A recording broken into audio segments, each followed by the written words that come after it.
My name is Udayan Mitra. I am a publisher at HarperCollins Publishers India. And as we come to our panelists, I will speak about a couple of specific things that you should know about them. But Arunava has left us because he has another translation to complete. So,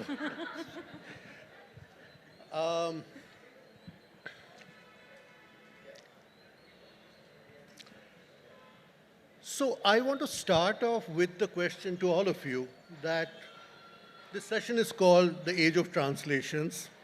Are we really in the age of translations? Are we seeing the age of translations? Translations are very much in vogue, not just in India, but across the world, I think. For South Asian literature in particular, with the Booker International win for Tomb of Sand, South Asian literature is very much in focus.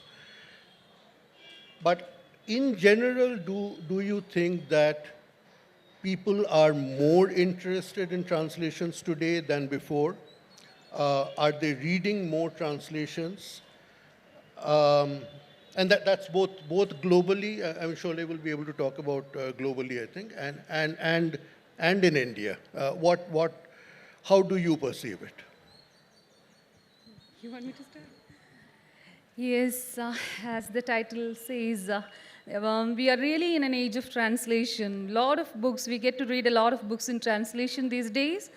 And we know there are, in UK and America, there are presses, there are publishing houses that mainly focusing on translation and also women writing. Thanks, I grew up reading translation. First it was stories from Russia, and then all the masters, of course. And then we move on. Thanks to translation, we have a lot of writers, like we have Roberto Boleno and Umberto Eco, Elena Ferrante, and just to name a few, we have Margaret Duras, and we have a lot of writers. And all this happened because of this intercultural, because of how translation gets into our lives. But I'm not sure whether, because translation is booming up, but side by side, mediocrity is as well. Because everything is getting translated into these days, everything is getting translated. As a result, we are hailing mediocrity.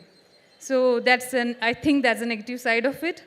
But, the second part, you were talking about the readers. I think that's the concern of the publishers, not us writers or translators. Thank you. So Sangeetha Sreenivasan writes, she's a bilingual writer. She writes both in Malayalam and in English.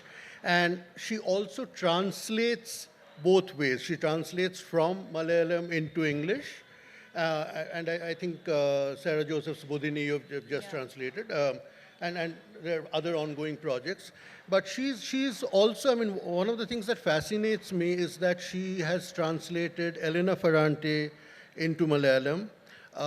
She has translated George Simenon's Migrate stories into Malayalam. And you're now working on a translation of Madame Bovary, is that right? Yeah. Right. So I wanted to ask you two things. One is taking off from what you just said about the mediocrity. That's something that I want you to elaborate on a little bit. But before we come to that, what has it, when you're translating from Malayalam into English, or when you're translating Elena Ferrante into Malayalam, do you see yourself doing two different things, or are you applying the same skill sets to both, would you say? Yeah, straddling these two languages, let me say I'm more comfortable with my language, Malayalam. Right. That's for sure. And whatever the case is, when I sit down to do translation or when I work on my own, I don't really see the reader in front of me. I don't want to know how the reader is going to buy this book or how the receiving end would be. So my focus or my head is full of the voice of the author. I see only the text or the author's voice resonates in my brain, so I work accordingly. That is how I do. And what was the second? The second question, Yeah. I just wanted you to elaborate on, I mean, one of the things you said, and we were also talking about this backstage just before we came Yeah. on here. I mean, so Sangeetha feels that some of the work that gains prominence in English translation, and we are talking about books written in Indian languages that are then available in English translation. She feels that they might not always be the best works in the original language. It's the art of the translator that is coming into play and sometimes therefore making the books famous. Now, I thought, I mean, I'm a publisher myself. I thought that's a fascinating point. I would just like you to elaborate on that. And I would like both of you to also jump Yeah, in on this once she's said, because I think it's a really important point. This happens because the books that takes the world by storm maybe may not even lift a leaf from the region in which or the language in which it's been written. So this is the case, that's what we get to see. And I think translators play an important role in doing this. Some books that we consider very mediocre or very ordinary stuff is getting a big prominence in these days. It could be because of transcreation. Sometimes the role of the translator is great. Because I believe in following the survival path of a translator as far as I'm concerned as a translator. I strictly go with the principle to be servile. Maybe I may take a step or two back from the text. That is out of necessity. We have to do that. But most of the time I would like to stick with the text, because you can imagine, if you can just think of if an extra stroke on a Rembrandt or a Monet or an Edvard Munch or an additional note on an original Beethoven or Mozart would not be appreciated. Similar is the case with literature. Translators should see art as, they should be like art curators. That is what I believe. Because then only the original work is getting translated or in the fuller sense. There may be different versions. We get to see a lot of movie versions for the books, like Gatsby is getting released 2 or 3 times. It's been there, and Lana Del Rey is penning for that. So that is Lana Del Rey's version of how she looks at Gatsby. It's one of my favorite songs too. And again, we get to see à la recherche du temps perdu, the In Search of Lost Times. We get to see this in graphic form. All these are versions. So transcreation, if the collaboration, anyway, every translation is a collaboration between the author, translator, and the editor, these things that are going on. But I have a feeling that if transcreation should be treated as a completely different thing. So it's up to you to ask whether should we need a scrutiny for this. If we are going to preserve art as for the sake of that, we should stick on to it. Then only a true cultural exchange would be made possible. Otherwise, it should stand as a different section, as I said about the different versions. This should stand as a different section. That's what I personally feel. Thank you. Arunava, you want to add anything to that? Arunava has more than, I've lost count, more than 70 translations to his credit over the last 20 years or so, translating from Bengali into English, but sometimes also from English into Bengali. And I mean, you have translated some of the most famous authors in Bengal, both of the so-called classic era, but also contemporary authors.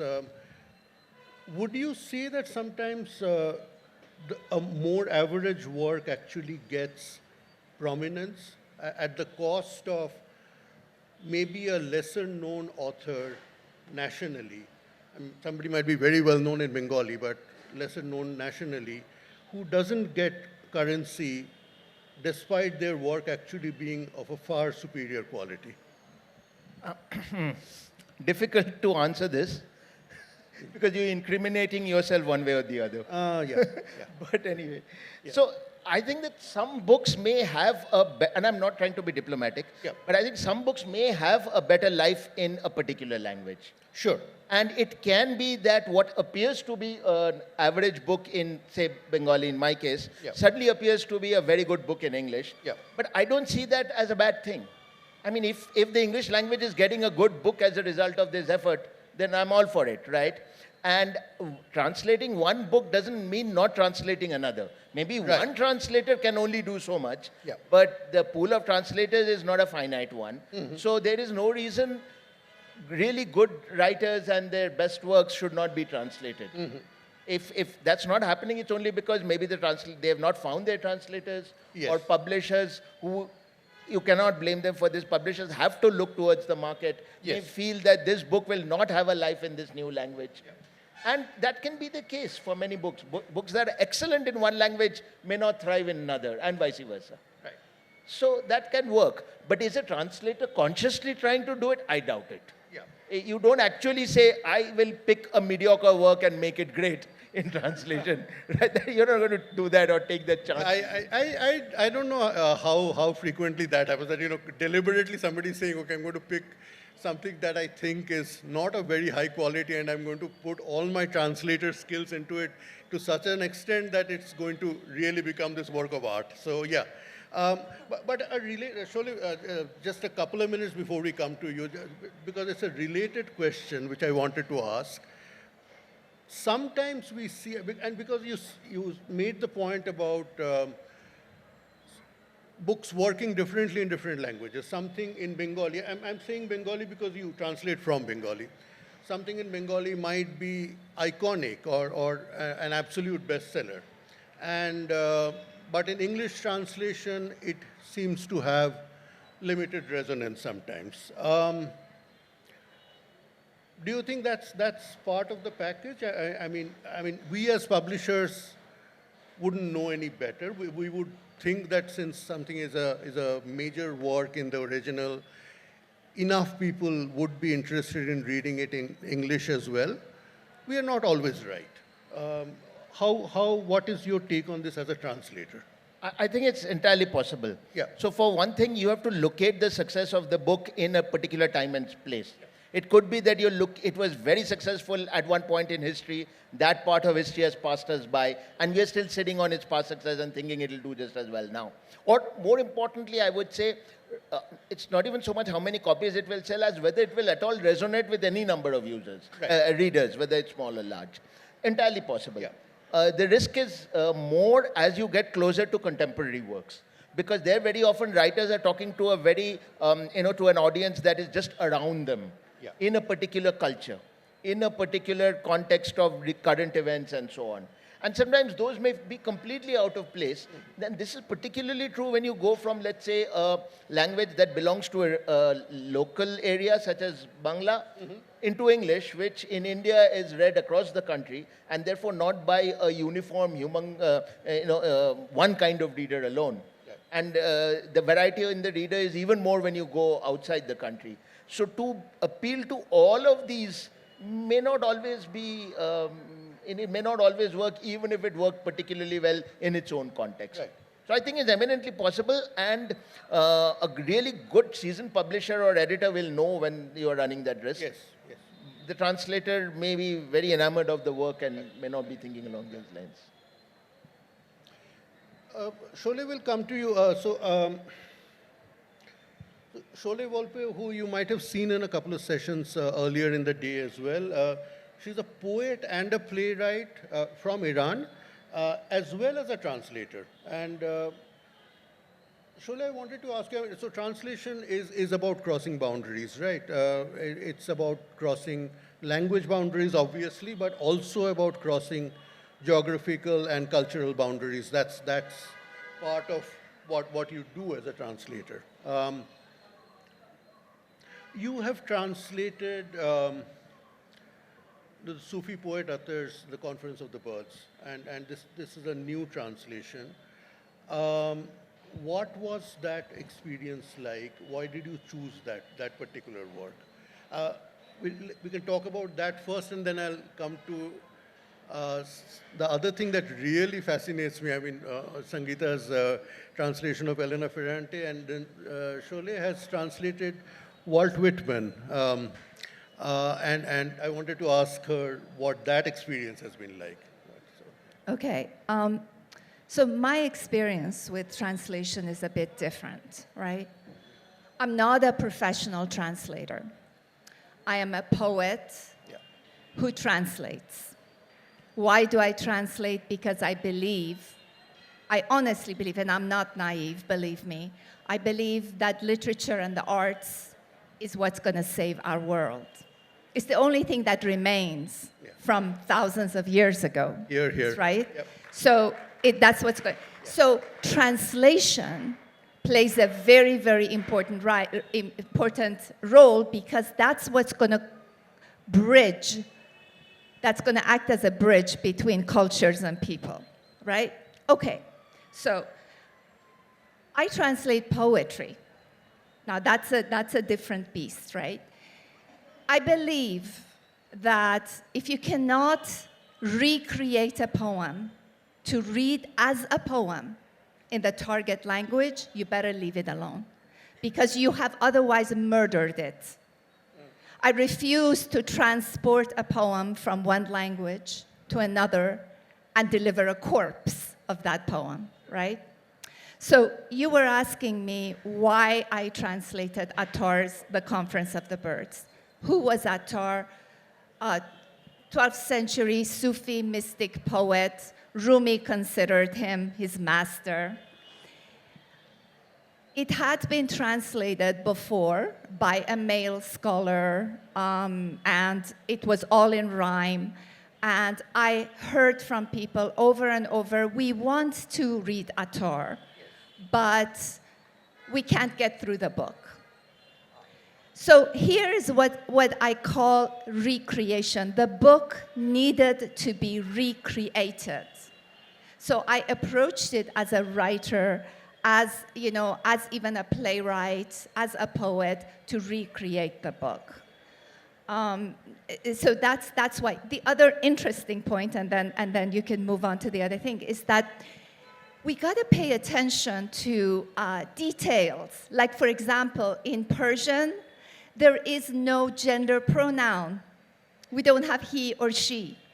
And yet, historically, as they translate Iranian literature into English, all the cool roles go to men, It's God is a he, the angels are he, the hero is a he, and it's not true. So in the Conference of the Birds, I found a way to get around that. The simorgh doesn't have gender because the soul doesn't have gender. And the birds in the stories don't have gender. Gender only comes into view when Attar specifically calls a man or a woman a woman. Absolutely fascinating. Yeah.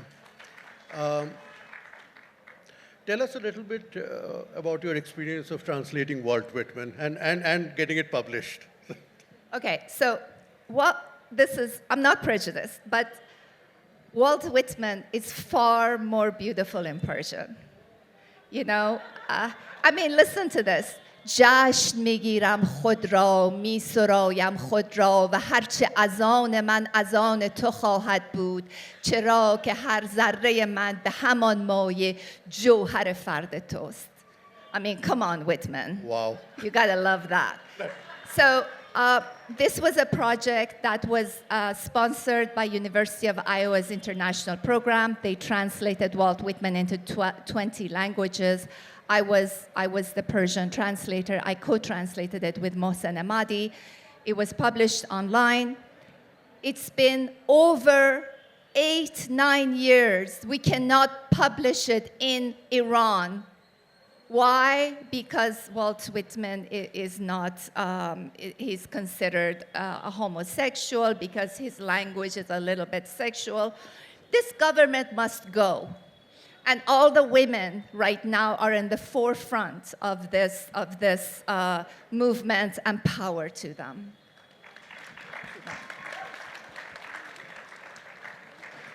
Thank you. Now, question for all of you. This is specifically about Indian literature, but I would like all of you to respond.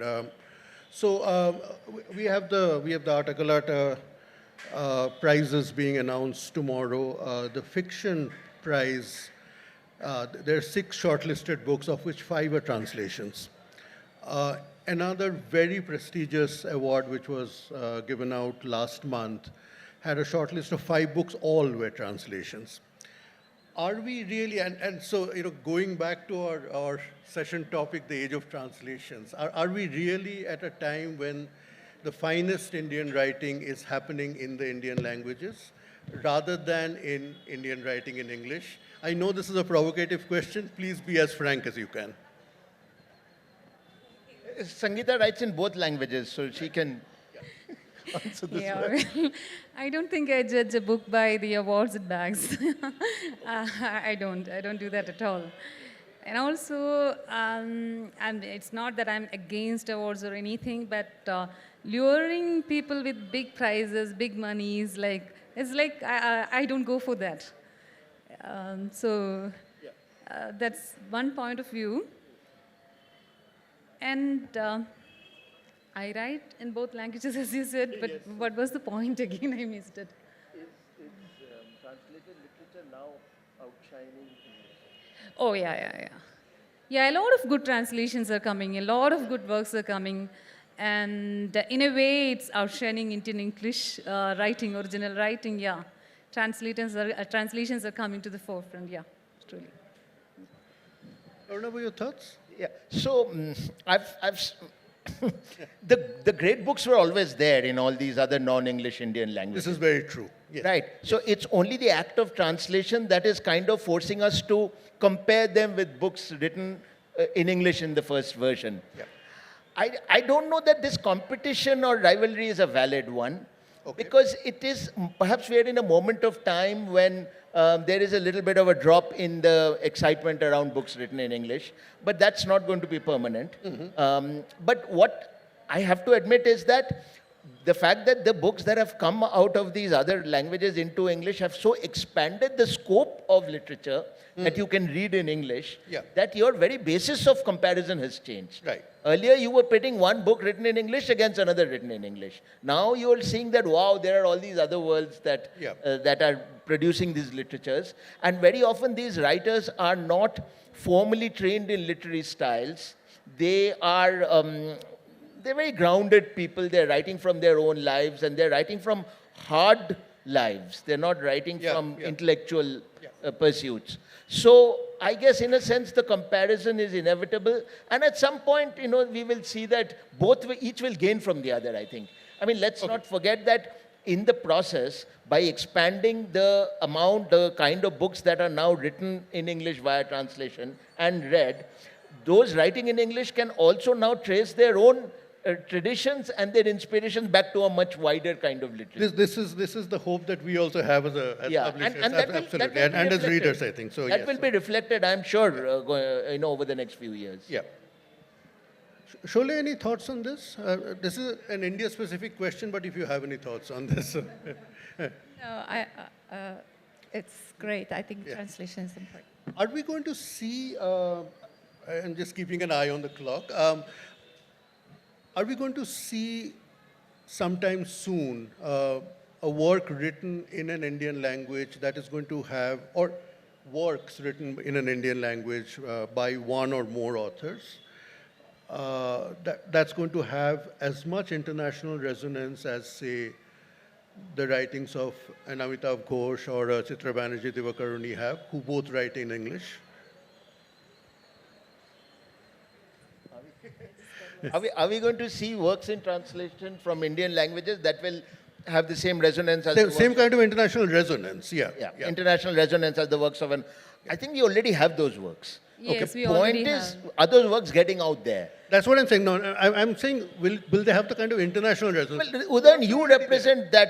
You represent that part of the publishing ecosystem which decides what gets published and what gets into readers' hands.